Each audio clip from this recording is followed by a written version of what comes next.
I was 20, sophomore year, and thought I had finally found someone who got me. His name was Derek. We'd been seeing each other for maybe 4.5 months, long enough that I'd started leaving a toothbrush in his dorm bathroom, long enough that his friends knew my coffee order. He was tall, or I thought he was, until the night that I accidentally proved that we were the exact same height barefoot, 5'9". I never cared. Apparently, he did. It was Halloween 2014. His fraternity house and a couple others were throwing a massive party at the old VFW hall off campus. Everyone was going. Derek had been hyping it for weeks. It's gonna be insane, babe. Costume contest, kegs, the DJ from that club in the city. He was going as a Top Gun pilot. Boring. But the leather jacket looked good on him. I spent actual money I didn't have on a flight attendant costume. Little navy dress, red neck scarf, pillbox hat with wings pinned to it, fishnets, and the cutest red patent heels I'd ever seen. 4 inches. They made my legs look endless, and I felt like a goddamn smoke show. I texted him when I parked. "Here, XX." He wrote back, "Cool. Doors open. Come find me." I walked in, music already deafening, strobe lights cutting through the fake fog. The place was wall-to-wall costumes. Nurses, Deadpool, one guy dressed as a tampon for some reason. I spotted Derek by the bar almost immediately. He had his back to me, laughing with his roommate Damien and a couple of guys from the lacrosse team. I came up behind him, slipped my arms around his waist. "Hey, Maverick." He turned. The smile froze on his face. His eyes went from my face, down to my shoes, and back up again, slowly, like he was doing math. "You're wearing heels," he said. Not a question. "Yeah? They match the costume. You like?" He didn't answer, just stared. And then he leaned in, voice low so his friends wouldn't hear. "You're taller than me right now." I laughed because I thought he was joking. "Derek, relax." "No. Go change them." I blinked. "I'm an hour from home. These are the only shoes I brought." He looked around, and then grabbed my wrist. Not playful, hard, and pulled me toward the side exit that led to the patio. The cold hit me immediately. He let go and paced 2 steps, ran a hand through his hair. "You are seriously embarrassing me," he said. "Embarrassing you? It's Halloween. Nobody cares how tall I am." "I care. My friends saw. They're already giving me shit." I felt my stomach drop. "Giving you shit because your girlfriend is a few inches taller than you in heels? Are you 12? "Don't." He pointed at me. "Don't turn this around. You knew this would make me look bad." I didn't know anything. I liked the shoes. That's literally it. He stepped closer. "Take them off." "Here? And walk around barefoot in this gross-ass hall? No." His face was red now, eyes glassy from however many beers he'd already had. "You're not going back in there like that. Derek, stop. I said take them off, Lauren." That was the first time he used my name like a threat. I felt it in my spine. I tried to walk past him, back inside. He blocked the door with his arm. "Change the shoes now." "I'm not." He gripped my arm again, fingers digging in. "You think this is funny? You think it's cute to make me look like a joke in front of everyone? Let go of me. Change them or we're leaving. We just got here." He was breathing hard through his nose. "Then leave the shoes in the car and come back barefoot. I don't care." I laughed, but it came out shaky. "Hey, you've lost your mind." That was when he snapped. He shoved me. Not hard enough to knock me down, but enough that my back hit the brick wall. And then he got right in my face. "You did this on purpose. You wanted to humiliate me. Derek, get away from me." His hand shot up and tangled in my hair, grabbed a fistful right at the scalp, and yanked my head back so hard my eyes watered. "You don't get to talk to me like that," he said, voice shaking with rage. "You're going to go home, and you're going to throw every single pair of stupid heels you own in the trash. Do you understand me?" I don't know what happened in my body at that moment. Something switched. The fear flipped into pure ice-cold fury. I brought my knee up as hard as I could. He made this awful high-pitched sound and doubled over, both hands flying between his legs. I still had the leverage from the hair pull. He hadn't let go yet, so when he bent, my head jerked forward with him. I used it, shoved both hands into his chest and screamed, "Get the hell off me!" Stumbled back, tripped over a stack of empty kegs, and went down hard on the concrete. I stood over him, chest heaving, hair half out of the updo I'd spent an hour on. People were starting to come outside. Someone must have seen through the window. Damien was first. "What the hell's going on?" Derek was on his knees, dry heaving. She attacked me." I didn't wait. I looked straight at Damien. "Your boy just grabbed me by the hair and told me to throw away all of my shoes because, God forbid, his girlfriend be taller than him for one night. So yeah, I need him. We done here?" Damien's mouth opened, closed. Derek tried to stand. "Lauren, don't say my name. We're done. For good. Don't text me, don't call me, don't even look in my direction on campus. I see you coming, I'm crossing the street." I walked back inside. The music hit me again like a wall. I found my friend Marissa by the bar, grabbed her arm. "I need to get out of here." She took one look at my face. What happened?" "Later. Just, can I crash at your place?" "Of course." I didn't take the heels off until I was in her bathroom 20 minutes later, scrubbing mascara off my cheeks with a wad of toilet paper. My scalp was still throbbing where he'd pulled. There were red marks on my arm that would turn into bruises by morning. Marissa knocked softly. "You okay?" "No, but I will be." I blocked his number that night, deleted every photo. The next day, I walked to every class in the highest heels I owned. Black suede, 5 inches, sharp enough to stab someone with. I wore them until the soles were wrecked.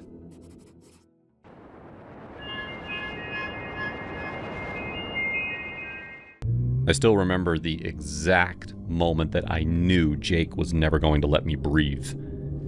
It was freshman year, August 2018, and I had just moved into my dorm at State, 3 hours away from the tiny town where Jake and I had been glued together since junior year of high school. Everyone told us we were the perfect couple, quarterback and head cheerleader, prom king and queen, the whole corny package. I believed it too. I thought love was supposed to feel like that. Intense, all-consuming, a little suffocating. Well, turns out suffocating is exactly what it was. At first, the clinginess felt sweet. He'd text me good morning before I even opened my eyes, send me playlists, FaceTime me while I ate dining hall pizza. I'd laugh and tell my roommates, "Hey, he just misses me. It's cute." But by week 3, cute turned into something else. If I didn't answer within 15 minutes because I was in lecture or showering or, God forbid, talking to a guy in my bio lab, he'd blow my phone up. 10 texts. 20. Then the calls. "Babe, where are you? Babe, answer me. Babe, I'm worried." I started keeping my phone on Do Not Disturb just so I could pee in peace. One Thursday night in October, my floor decided to throw a party in the lounge. My roommate Kayla took my phone because I kept leaving it at places when I danced. Jake had already texted me 8 times that night asking what I was doing, who I was with, when I was going to bed. I told Kayla if he texts again, just tell him I'm busy. Big mistake. At 1:17 a.m., my phone lit up like a slot machine. 25 unread messages. The last one just said, "Who's this?" Kayla, half drunk and fed up, grabbed my phone and typed, "Dude, she's busy. She'll text you when she's free." I didn't see it until the next morning. By then, my phone had 47 missed calls and a string of texts that made my stomach drop. Who the hell's holding her phone? Is someone with her? I swear to God if someone's touching her. I'm coming down there. I laughed at first. He's 3 hours away. He's not actually... Then my phone rang. Unknown number. I picked up. Hello? Ava, it's me. I'm outside your building. Let me in. I ran to the window. There was his car parked under the streetlight, hazards blinking. He was standing on the sidewalk in the same gray tee that he wore to every single one of our high school dates, looking up at my dorm like a lost dog. I threw on shoes and ran downstairs. Jake, what the hell are you doing here? Some guy texted me from your phone. I thought something happened to you. I drove all night. It was my roommate, you psycho. I was at a party. You didn't answer for hours, Ava. What was I supposed to think? That I'm 18 and in college? That maybe I don't need to check in every 5 seconds? He grabbed my hands. I love you. I can't lose you. Please don't do this here, not on the sidewalk. I yanked away. We're done checking in every 2 hours, Jake. I can't breathe. I need space. His face crumpled. Space? You mean you want to ride other people? Jesus Christ, no! I mean I want to live without a tracker on my ankle.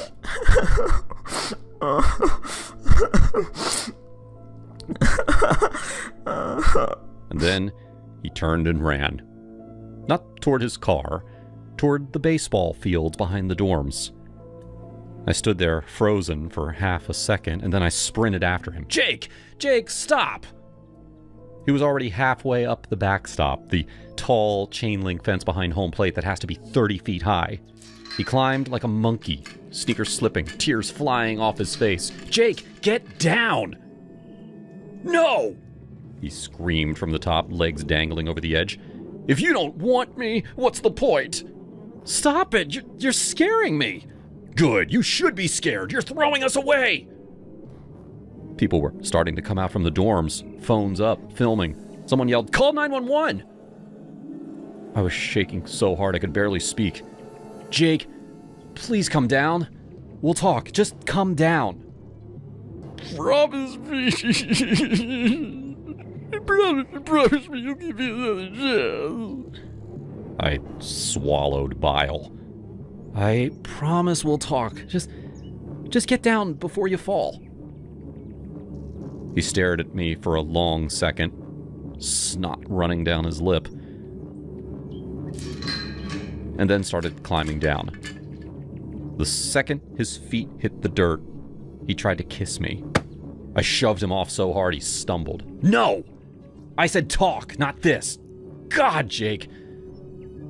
His eyes went dead, and then he bolted again, this time toward the cinder block wall that separates the fields from the parking lot.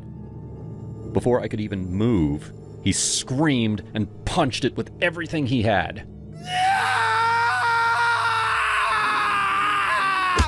Somebody call an ambulance.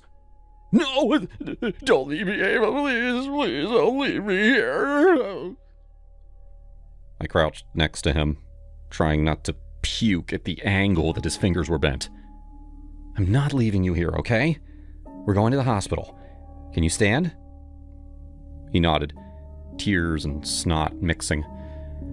I helped him to his car, buckled him in, and drove to the ER with his good hand clutching mine the whole way, whispering, I'm sorry, I love you, over and over. They took him back for x-rays. I sat in the waiting room staring at the floor until my roommate Jessica came to get me. I left his keys with the nurse and I walked out without even looking back. He texted me from the hospital bed an hour later. Picture of his cast. "I broke 4 bones. They said it's because I hit it so hard. I did it because I can't lose you." I didn't answer. For the next 2 months, he was relentless. Flowers delivered to my dorm. Voicemails that went from crying to screaming to crying again. Showing up unannounced 3 more times. Once at 3 a.m., drunk, begging under my window. He made 17 different Instagram accounts after I blocked the first ones. My friends started recognizing his car on sight. I changed my number twice. He found the new ones through mutual friends. I almost filed a restraining order, but his mom called me crying, saying that he wasn't eating, wasn't sleeping, that he tried to hurt himself again. I felt guilty. I felt trapped. I felt like the villain. Finally, the day before winter break, I met him one last time in the parking lot of the McDonald's off campus. He looked thin, eyes sunken, cast still on. He started crying the second he saw me. "Ava, I'm in therapy now. I'm on meds. I know I messed up. Please, one more chance." I took a breath. "Jake, I'm not your lifeline. I'm not the thing keeping you alive. That's too much weight for anyone to carry. I'm 19. I want to go to parties without a curfew. I want to kiss whoever I want without owing you a play-by-play. I want to grow up without you hanging off my ankle. We're done. For real this time." He opened his mouth, closed it. Tears rolled down silently. "If you ever show up at my dorm again, if you text me from another number, if you so much as drive past my building, I will call the cops and I will press charges. I mean it." He nodded, small, defeated. I got back in my car and drove away without looking in the rearview. That was 6 years ago. I still flinch when a phone rings too many times. I still check the peephole twice before I open my apartment door. Sometimes I'll see a gray tea guy in a coffee shop and my heart stops until I realize it's not him. Every time that some girl on YouTube or TikTok talks about cute, clingy boyfriends, I want to scream, "Run!" If he cries when you set a boundary, he will break his hand when you leave. There's nothing romantic about a love that demands you shrink in order to fit inside of it.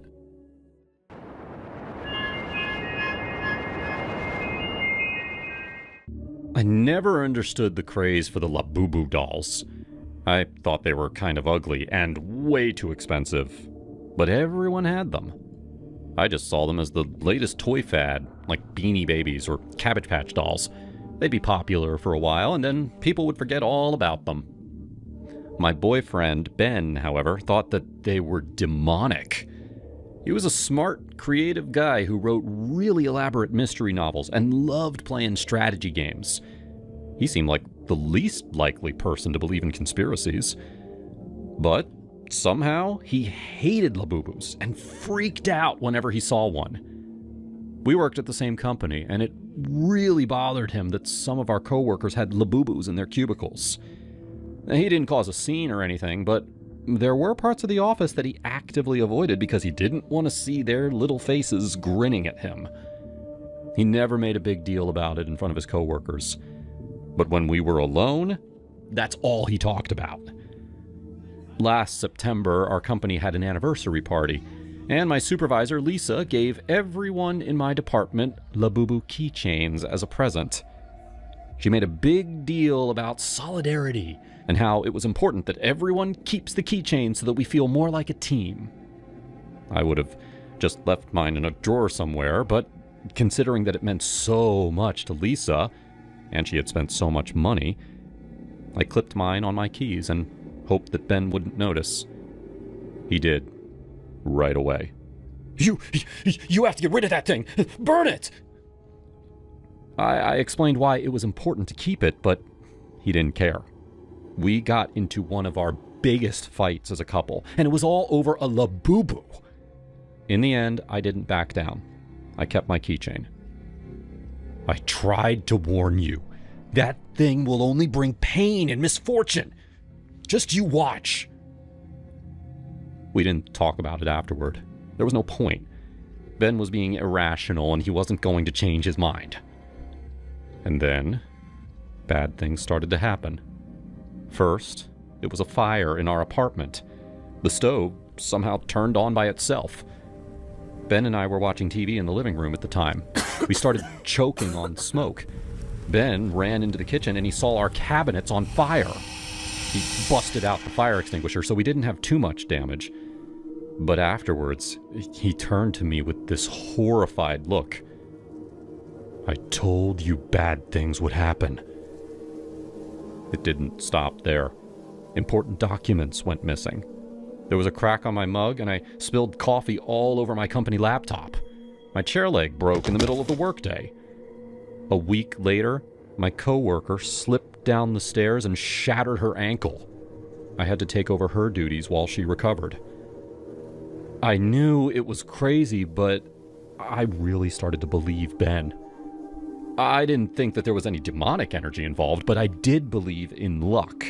And right now, it looked like my department was on a bad luck streak. I still refused to get rid of my labubu, and I never mentioned this theory to my coworkers. This drove Ben crazy. He started having nightmares about the labubus. He'd tell me about them afterwards. Usually, he was running through a field with a giant labubu chasing him. It would grab him, lift him up into the air, and bite off his head. At least, that's what he told me after he screamed himself awake. I think that's what made me finally decide to talk to my coworkers. It wasn't the bad luck. It was my boyfriend's mental well-being. I didn't want him to go off the deep end just because of some toy that I was too stubborn to throw out. So I told Lisa my concerns. I think I did a good job of explaining things, but she laughed in my face. Worse, she told everyone else in the office and made me look like a crazy person. I tried to tell them that it was Ben's idea, not mine, but that just made the situation worse. People started avoiding me after that. I could hear them joke about it. And someone in the department started putting more labubus in my drawers just to mess with me. It turned into an inside joke throughout the whole department. I felt awful. At home, Ben tried to reassure me. He said that as soon as all these labubus are gone, everything would go back to normal. He convinced me to round up everyone's labubus and get rid of them once and for all. I never would have done something like that before, but I was in a vulnerable place. I hated all the judgment from everybody, especially Lisa. She and I used to be really close. I burned all my labubus that night. And the next day at work, I went around gathering up all the other ones that I could find. I got to Lisa's desk, but I couldn't find her labubu. I did, however, find something else. A silver necklace. It was the exact same necklace that Ben had bought a month ago. I saw it on his dresser, and I assumed that he was saving it for my birthday. But no, it was never meant for me. He'd bought it for Lisa. I didn't understand the whole story, but I knew that Ben and Lisa were having an affair. My suspicions were confirmed that afternoon. Ben came down to our floor, making sure that all of our coworkers could see him. Mona, I just heard that you've been rounding up everyone's labubus? And I saw the ones that you burned last night. I'm sorry, but you need help. It's over between us. All at once, it made sense. He had been gaslighting me the whole time. He never had a fear of labubus. He had tricked me into believing his nonsense, set up all the accidents himself, and goaded me into acting irrationally just so that he'd have an excuse to publicly break up with me. It was the most cold-hearted, needlessly complicated breakup plan in the world. But it was the truth. I was too shocked to respond. He left before I could form words.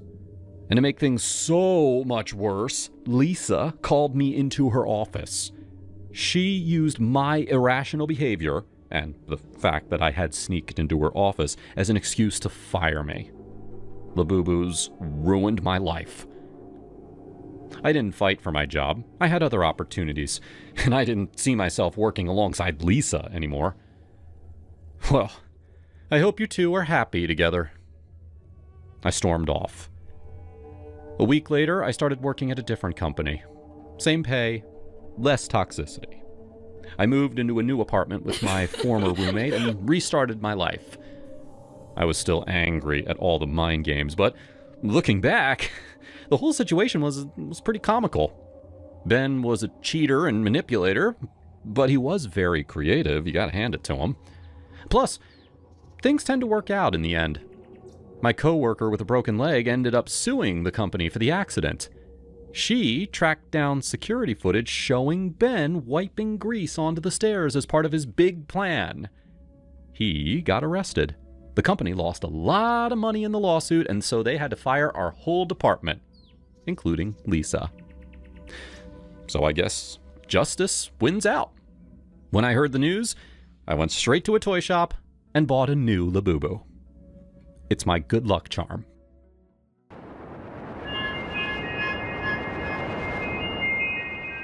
I remember that day like it was yesterday, even though it's been a couple of years now. It was one of those lazy summer mornings in our quiet suburb outside Chicago, where the biggest excitement was usually the ice cream truck rolling by in the afternoon. I was 20 at the time, working the afternoon shift at a local warehouse, hauling boxes and dreaming about something more. I'd just woken up around 10 a.m., my body still heavy from the late-night gaming session the night before. I was a big guy back then, 5'9" and pushing 300 pounds, the kind of frame that made people assume I was older or tougher than I really was.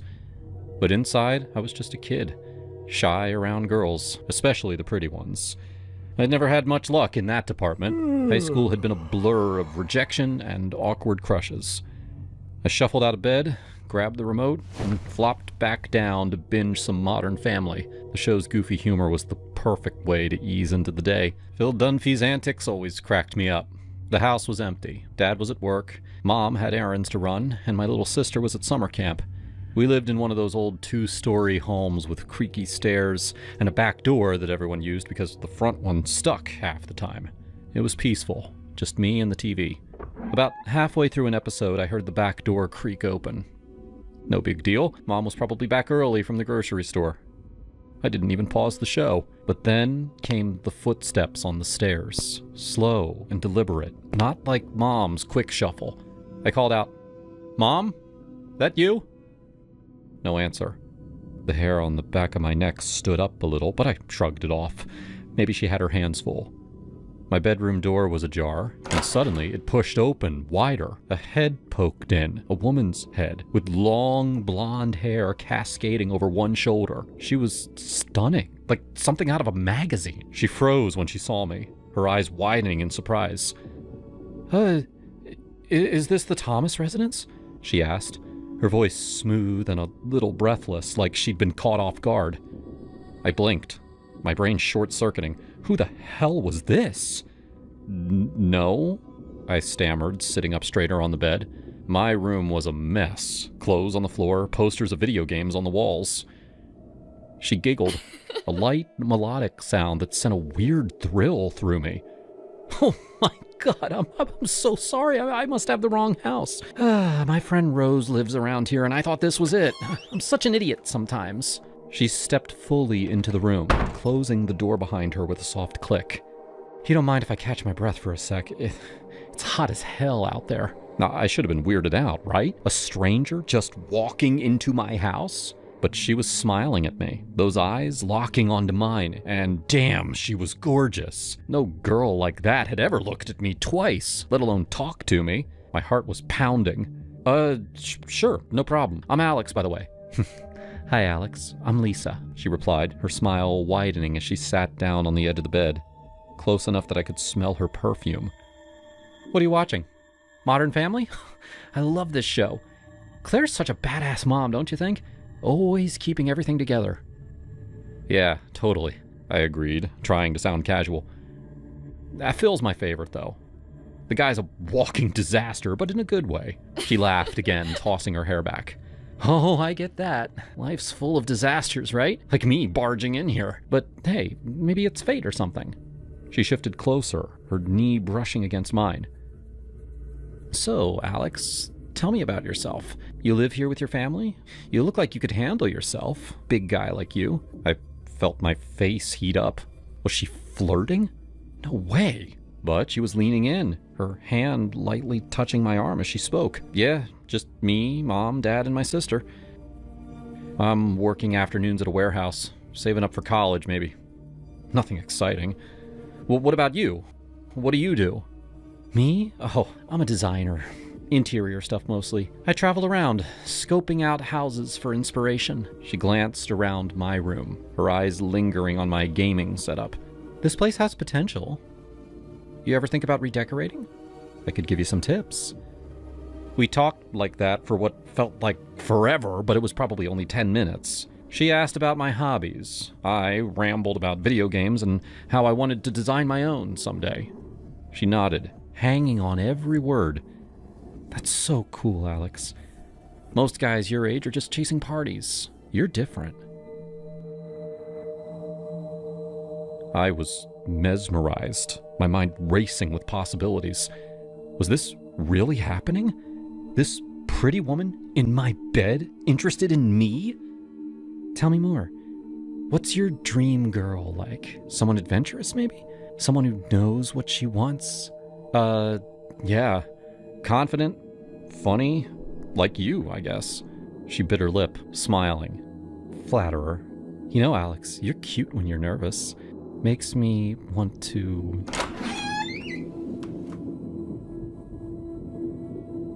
Alex, whose car is that in the... Mom stopped dead, her eyes going from me to Lisa and back. Lisa jumped up like she'd been electrocuted, her face paling. Oh, shit, she muttered, grabbing her bag from the floor. I hadn't even noticed she'd set it down. Without another word, she bolted past Mom and down the stairs. I heard the back door slam. Mom stared at me, hands on her hips. What the hell was that? Who was she? I don't know. She just showed up, said she had the wrong house, and we started talking. Mom's face twisted in worry. Talking? In your bed? Alex, that's not normal. Did she take anything? I glanced around. Everything looked the same. No, I don't think so. She shook her head. You need to be more careful. Strangers don't just walk into houses like that. She paused, then added softer. You okay? She didn't do anything, did she? I'm fine, Mom. Really. But inside, I was reeling. Part embarrassed, part thrilled, part confused. That night, I replayed it all in my head. The way her touch felt, her laugh. It was the closest I'd ever come to something real with a woman. Well, a few days later, my Uncle Mike came over for a barbecue.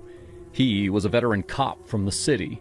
The kind of guy with stories that could fill a book. Tough exterior, but a soft spot for family. We were sitting on the back porch, burgers sizzling on the grill, when Mom brought it up. Mike, you won't believe what happened to Alex the other day. Some woman just waltzed into the house. I rolled my eyes. Mom, it's not a big deal. Uncle Mike raised an eyebrow, setting down his beer. Well, tell me about it, kid. What'd she look like? I described her. Blonde, pretty, late 20s. Pretty. As I talked, his face hardened. Blonde, you say? About 5'6", blue eyes, charming as a snake. Yeah, how'd you know? He sighed, leaning back. Sounds like the blonde bandit we've been chasing. She's been hitting houses in the suburbs. Enters through unlocked doors, sweet talks whoever's home. Usually older guys living alone. Distracts them with flirtation, sometimes more, while she cases the place or lifts valuables. We've got reports from 3 towns over. One guy said she got him so worked up he didn't notice her swiping his watch and wallet until she was gone. My stomach dropped. Wait, what? She was robbing us? Probably scoping you out. Lucky your mom showed up. These types prey on loneliness. She's smart, picks targets where she can use her looks to her advantage. We've got a sketch that matches what you described. You see her car? License plate? I shook my head, feeling like a fool. No, I was distracted. He clapped me on the shoulder. Hey, don't beat yourself up. She's a pro. Manipulates men to thinking that they're the luckiest guy alive. But next time, lock the damn door and call the cops if something feels off. Mom chimed in, her voice firm. See, Alex, I told you, women like that, they're trouble. But I'm glad you're safe.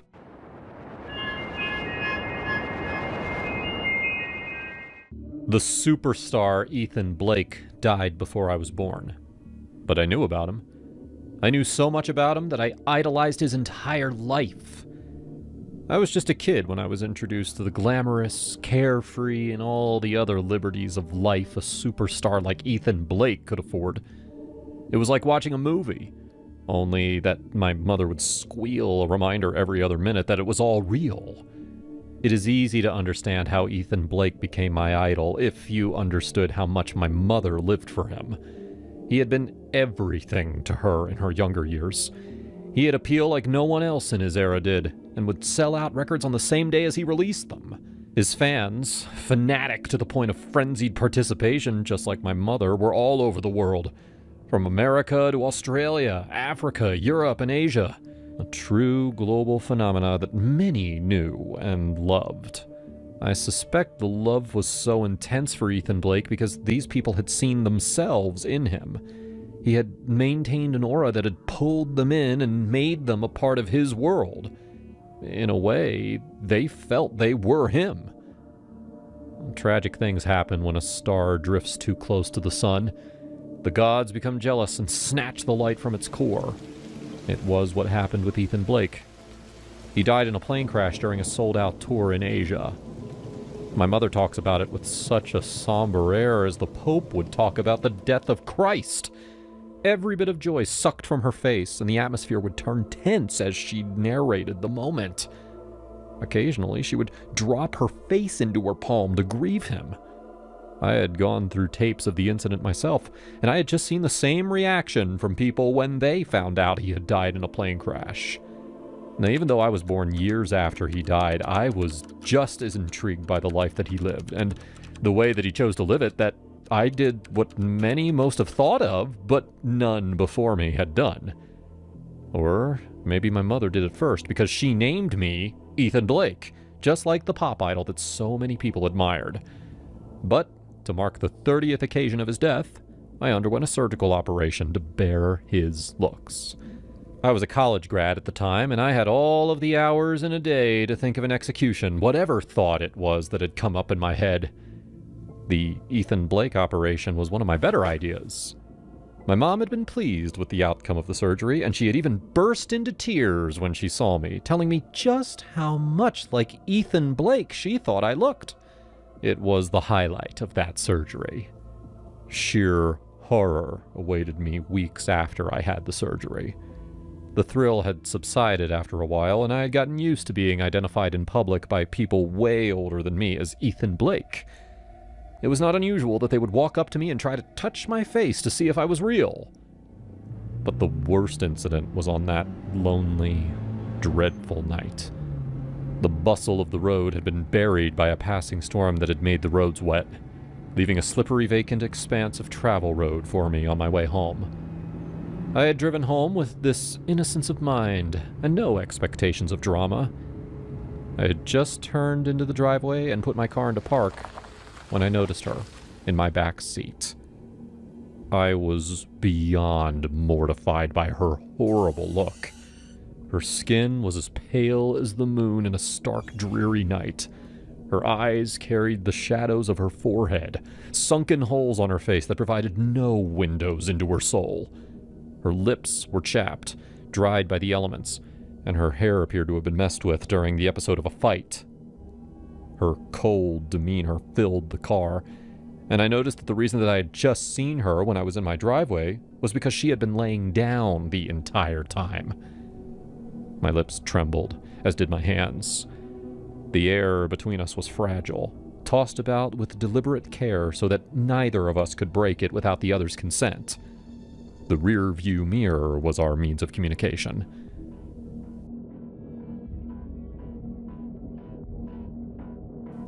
"Who the hell are you? And what are you doing in my car?" I turned around and barked at her. She covered the space between us quickly, as though she had been waiting on me to make my first move. My heart beating in my chest echoed in my ears. She placed a finger on my lip, and her face was mere inches from mine. It felt like a fever dream had caused me to fall into her hypnotizing, terrifying blue eyes. She smelled musky, like old perfume, rich but pungent from containment. Her lips moved as though she were speaking not to me, but at me. I folded my fist into a ball and ready to strike, but her eyes caught on to my action. Her face did not alter from the emotionless expression when she spoke. "You killed him, Ethan. After all he did for you," she said, and I noticed that she was struggling with tears.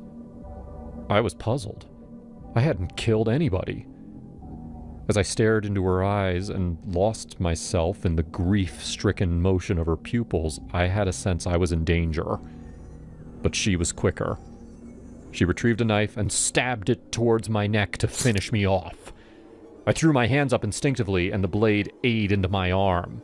I cried in pain and tried to escape. She stabbed me again, and this time the blade sunk into my torso. I was out of the car in a hurry. "You took his song and made a name for yourself! A superstar off the song Larry wrote for you, and you gave him nothing!" I heard her cry as she pursued after me. "He killed himself because his sweet heart could not bear such betrayal!" She pursued me and jumped on me with her knife to stab me. I caught her hands and hollered back at her that I was not Ethan Blake, even though I shared the face and the name of the 80s pop star. I was chilled to my bones when she said she knew, and I was her only chance at retribution at the man who hurt her. At once, I recognized the look in her eyes, and I registered that they were glazed with madness. My heart was beating too fast from the terror of her satisfaction of having a chance to hack me to death. I was losing blood, and I knew it was a matter of time before she finished me off if I did not resist her. We struggled for control for a good period. Her frustration grew quickly, and the knife slipped into my hands. I grabbed it and turned it into her chest, lodging it for a whole minute until her body went limp. A neighbor found our bodies on the ground of my driveway, as I would find out from the doctor. The crazy would-be killer had died, and I was barely alive from such a horrifying experience.